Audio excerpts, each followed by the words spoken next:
ang mga resibong nakalap ngayong hapon. Wala ng buhay ang 2 taong gulang na bata nang madatnan siya ng kanyang ina sa isang morgue sa Lubao, Pampanga.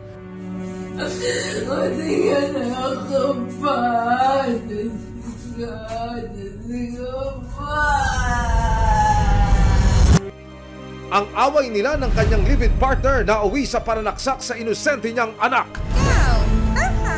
Ay, di siya marunong. 3 versus 1. Yan ang na-caught on cam na pambubuli di umano ng 3 estudyante sa isa nilang kaklase. Ang sigaw ng nanay ng biktima sa mga nanakit sa kanyang anak. Hindi kami magpapabayad. Ang issue ng pananakit na nangyari sa loob mismo ng eskwelahan, tinutukan ng resibo. Susunod, ang main suspect sa pagkamatay ng musmos, naglaho raw ng parang bula nang dalhin na sa ospital ang mag-ina. Abangan mamaya. 3 versus 1. Yan ang na-caught on cam na pambubuli di umano ng 3 estudyante sa isa nilang kaklase. Resibo, walang lusot ang may atraso. Resibo, walang lusot ang may atraso. Ano man reklamo, bibigyan tugon. Bawat hinaing at problema, hakanapan ng solusyon. Ito ang bago ninyo sandigan, hindi palalampasin ang mga tiwali at maling gawin. Dito, walang ligtas ang kabisado at lalong walang lusot ang may atraso. Dahil ang lahat, hahanapan natin ang resibo. Magandang hapon, ako po si Emil Sumangil. Away magkasintahan na uwi raw sa paranaksak ng lalaki sa anak ng kanyang kinakasama. Patay ang 2 taong gulang na musmos na tila napagbuntunan ng kanyang amain. Kaya naman, nagsagawa agad ang Lubao, Pampanga Police ng hot pursuit para madakipang umeskapo ng suspect. Naging saksi ang munting takanan na ito sa matamis na pagsasama ni Harold Ramos at Bea Cunanan. Kasama nila ang mga anak ni Bea, kabilang ng unico iho niyang si Bri Bri. Pero makalipas ang halos 1 taon na pag-iibigan, Lasin yung anak mo, labas mo na! Wala nga sa akin, di ba? hindi inaasahan ni Bea na sa parehong takanan magaganap ang karumal-dumal na pagsaksak kay Bri Bri.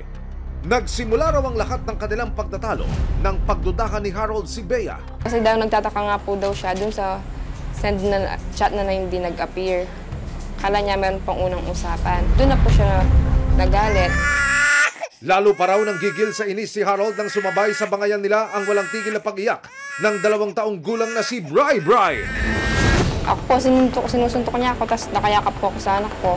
Iniilag ko po siya, kaso kahit po nakayakap ako, natatamaan pa rin po siya. Nang makita ang matinding galit ni Harold, agad siyang tumakbo palabas ng bahay para humingi ng tulong. Pagbalik ni Bea sa kanilang bahay, Tapos nung pumabutan ko, yung anak ko iyak na po ng iyak, sinasaktan na nga po. susunod! Nagsagawa ng hot pursuit ang mga otoridad para matundo ng suspect. Nagagaya tayo niyo? Dadaan lang. Ilagay mo lang dyan. Sa cellphone video na ito, tila trumpong pinaikot-ikot ng 3 babaeng mag-aaral ang isa nilang kaklase. Resibo, walang lusot ang may atraso. Resibo, walang lusot ang may atraso.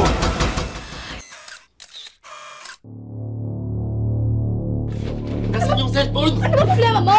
Sa gitna ng pagtatalo ng mag-live-in partner na sina Bea at Harold sa loob ng kanilang bahay sa Lubao, Pampanga, tila napagbuntunan na raw ni Harold ang umiiyak na batang si Bri Bri. Tapos nung pagkabigla niya pagkahiga, doon na po siya sumuntok. Kasi nga hindi niya mapatigil yung bata. Matapos humingi ng tulong sa labas, bumalik daw si Bea sa kanilang bahay. Dito na raw niya naabutang wala nang malay ang kanyang anak. Nakatakbo po kami, kasama ko po yung anak ko, buhat ko. Nakapasok pa po kami sa loob ng bahay ng biyanan ko. Doon na po siya dumating na may dala na po ng kutsilyo. Tapos doon na po ako nagsisigaw ng, "Saklolo, tulungan niyo po kami." Nandilim daw ang paningid ng lalaki at nagsimula ng mangwasiwas ng palaksak. Nakita ko po kasi mismo, tumagos po nga po dito sa kamay ko, kaya may sugat din ako dito. Nahawakan ko yung kutsilyo nung dumaretso din dito. Kasi pilit ko nga pong sinasagka para hindi siya maano. Yung inaharangan ko po talaga. Agad tumawag ng tricycle si Bea para magpatakbo sa ospital sa Guagua, Pampanga. Pero dito na raw sila sinabihan ng mga doktor na ang kanyang 2 taong gulang na anak dead on arrival. Hindi ka nakapal.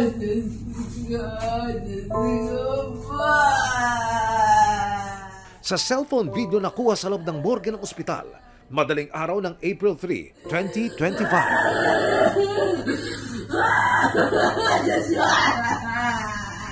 Halos maglupasay na si Bea sa harapan ng wala ng buhay niyang anak.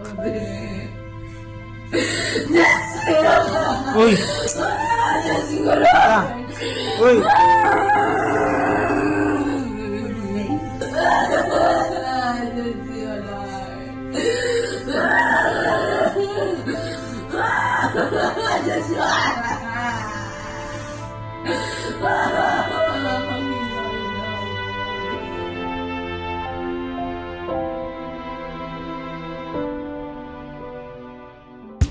Sa pag-iikot ng resibo, natunto namin ang barangay patrol ng San Roque na nagdala sa mag-ina papunta sa ospital.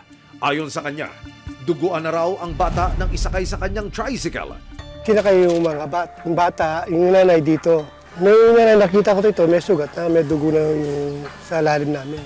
Pero yung bata, nakita ko, labas na yung bituka. Pero di na gumagalaw. Ayon sa doktor na nagsagawa ng medical legal ni Bea at Bray, nagtamo si Bea ng 2 stab wounds o mga saksak sa kaliwang braso at kamay. At dahil pit-pit ni Bea ang 2 taong gulang na anak nang mangyari ang paranaksak, tumagos ang 12 pulgadang kutsilyo mula sa kamay ni Bea hanggang sa tagiliran ni Bray. Nakalagay sa death certificate na stab wound o saksak sa kanang bahagi ng katawan ang ikinamatay ng bata.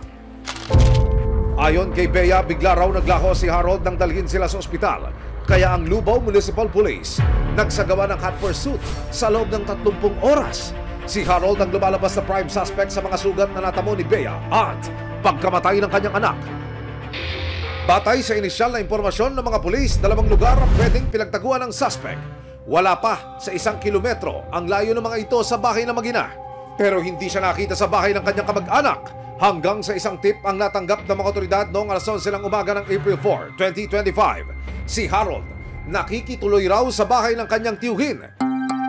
Doon po tayo pupunta kasi yun din ang sinabi ng mga kapitbahay na posibleng pagtaguan niya na malapit sa lugar. Hindi na nag-aksaya ng oras sa mga otoridad at agad nilang nilusob ang di umano'y pinagtataguang bahay. Harold, pagbilang na 3, huwag ka na magtago! Dahil ang iyong hideout natuntunan ng mga lesbo! May hiniing ka ba? Subok o reklamo? May naabit din na agrabyado. May kakanta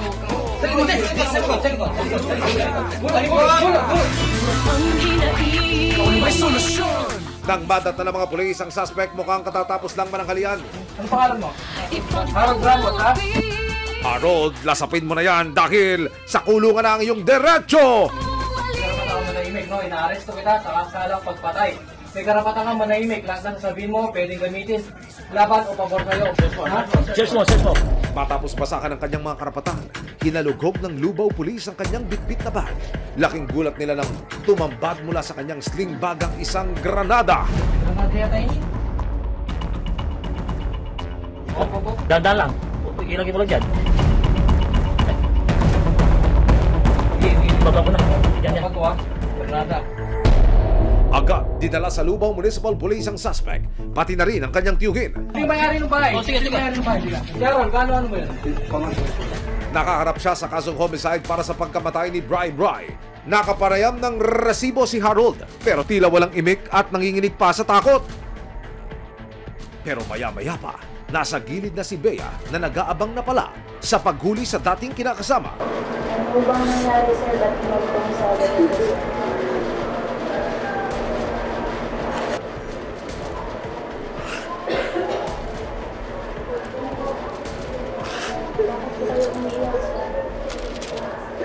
Tanirin ko rin tumalap talaga yung ikot mo ang iyan.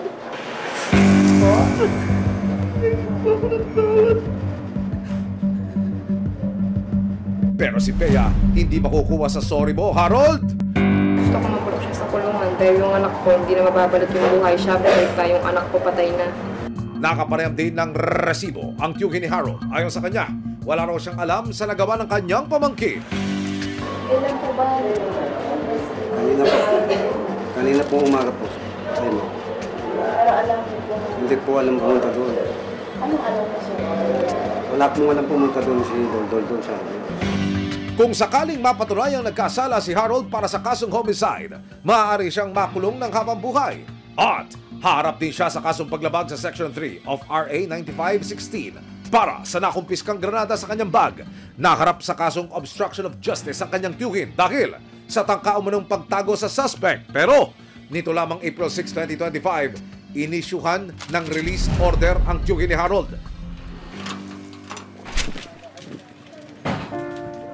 April 9, 2025, dinala na sa kanyang huling hantungan ang 2 taong gulang na si Bri Bri. Dumalo ang tunay na ama ng bata na si Mojo Ocampo. Hindi raw niya kailanman matatanggap ang sinapit ng kanyang anak.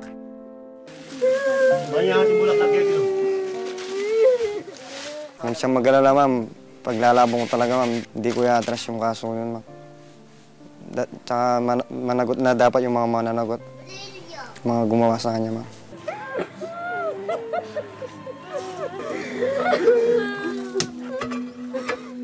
Para naman sa lola ni Bri Bri, walang kapatawaran ang ginawa sa kanyang apo at hindi siya titigil na humiling ng hustisya.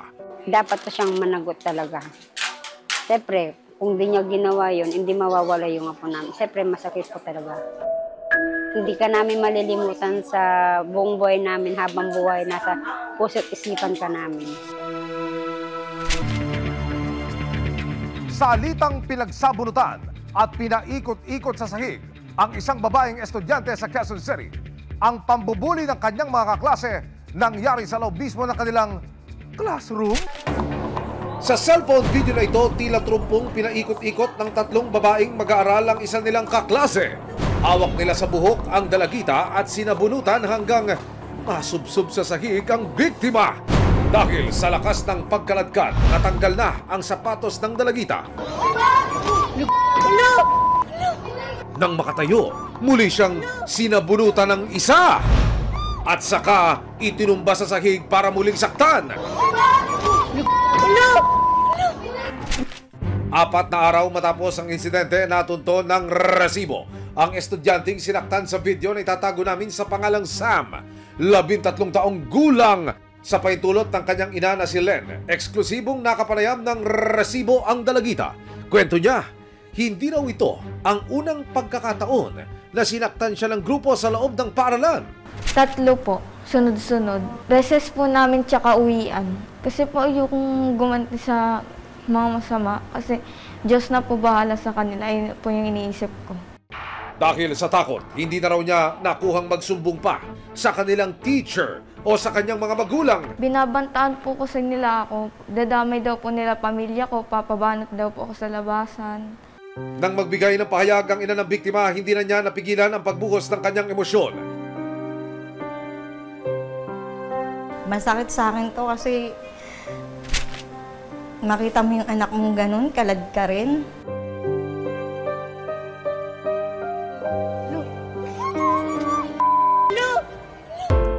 Sa pagnanais na maresolba ang insidente, ipinatawag ng paaralan ang mga magulang na mga batang sangkot sa away. Gusto nung mangyari ng guidance na ano lang yung counseling kasi meron daw tayong sinusunod kasi mga minor. Pagkatapos daw ng inorganisang pagpupulong ng paaralan para sa mga magulang at mga estudyanteng sangkot sa gulo, sinabing counseling daw at community service ang ipapataw na sanction sa 3 estudyante. Isa sa ilalim din daw si Sam ng counseling. Ngayon, ang ginawa nila, sasagutin naman daw nila yung pagpapagamot ng anak ko. Ako, gusto ko lang naman mapacheck up na yung anak ko. Yun na yung gusto ko talaga kasi hindi nawawala yung sakit ng ulo niya eh. April 7, sinamahan ng resibo ang mag-inang sa Quezon City Protection Center. Sumailalim sa isang closed-door interview si Sam, kasama ang social worker ng nasabing center. Sa tulong ng resibo, sinuri si Sam ng isang neurologist para makita ang kanyang kalagayan. So, ang ginawa natin, ang tawag po doon, neurological examination. Ngayon, yung examination ko, wala naman po ako nakitang major red flags in terms of abnormalities sa kanyang neurological examination. Isa ko pang concern, maliban sa trauma sa ulo, yung trauma sa psychologic trauma na sustain ni Sam. Kailangan ng intervention, ng psychologic o psychiatric intervention. Sa datos ng Department of Education noong 2020 hanggang 2021, nasa 5,683 ang bilang ng insidente ng bullying sa iba't ibang paaralan sa bansa. Nitong 2021 hanggang 2022, tumaas ito sa 17,510 dahil dito. Binansagan ng Program for International Student Assessment o PISA ang Pilipinas na bullying capital ng mundo. April 8, nagsagawa ng public hearing ang Senate Committee on Basic Education. Ipinatawag ang mga opisyal ng Bagong Silangan High School at iba pang mga paaralan para bigyan sila ng pagkakataon na talakayin ang kanilang anti-bullying policy. 2018, top-notcher tayo sa bullying. 2022, top-notcher tayo sa bullying. Seems to me that we're not doing enough, and I don't want this to happen again in the next PISA round, which is actually this year. Maya-maya pa, dumating na ang principal ng Bagong Silangan High School. Bakit sa Bagong Silangan, hindi pumupunta yung mga bata sa guidance designate? Alam po nila, sir. So alam po nila kung sino po yung masumusubaybay sa kanila. Pati po yung advisor nila.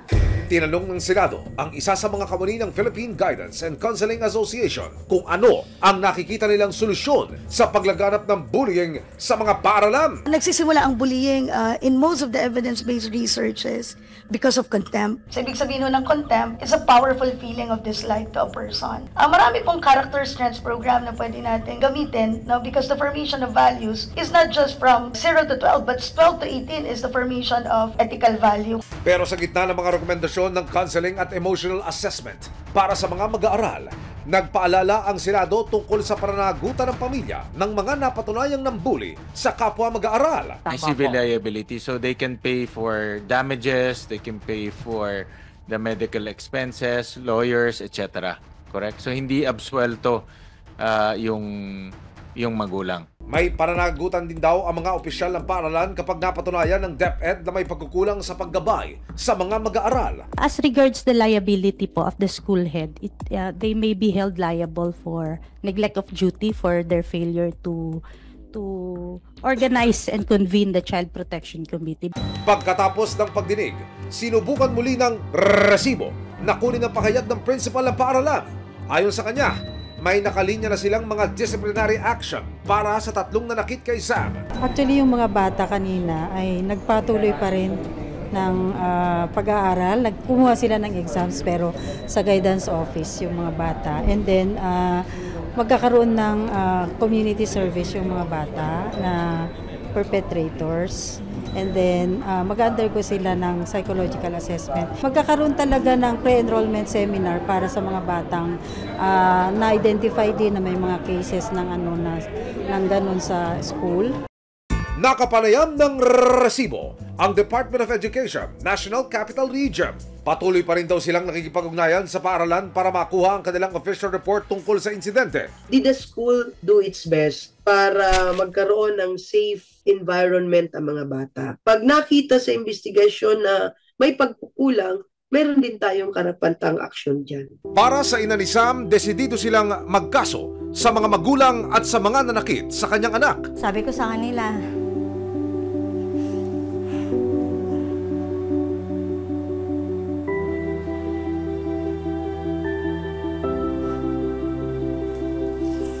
sa anak nila mangyari yun, ang mararamdaman nila. Hindi ako magpapaareglo. Kung yung anak ko na nagpatawad sa mga kaklase niya, ako hindi. Pwede ko naman po ibalik yung binigay nila sa akin na halagang 500 sa isang nanay. Yung binigay ng school na 1,000. Pwede ko naman po ibalik yun. Basta hindi po ako aatras. Ayon sa Juvenile Justice and Welfare Council, hindi pa rin daw dapat kalimutan ang pagpapanagot sa kabataan. Ang mangyayari ngayon ay ibang klase ang accountability na gagawin sa kanya. Yung unang-una na accountability ay disciplinary measures galing sa school. Pangalawa, kahit na hindi siya pwedeng kasuhan, pwede naman siyang file ng civil liability. Yan yung tinatawag nating moral damages. Pwede ring actual damages kung yung bata ay nagkaroon ng actual damages. Paalala ng JJWC, hindi absuelto ang kabataan na nasasangkot sa pambubuli. Maaaring yung bata, pero maaari din yung i-transfer sa magulang. Kung yung bata ang kasuhan mo, dahil ito ay civil, ang ibig sabihin niyan, danyos. So magbabayad sila. Of course, hindi natin sinasabi na yung perang yun ay equivalent na yun sa talagang compensation kung hindi ito ay pagpapakita na tinatry nilang i-repair yung harm na nangyari. Ang paaralan ang itinuturing na pangalawang tahanan ng mga kabataan. Kaya nararapat lang na ito ay maging lugar ng kaligtasan, kalinga at kapayapaan. Kaya kailangang aksyonan ang anumang pananakit at pang-aapi na magaganap dito, lalong-lalo na kung may resibo. Hello! Hello!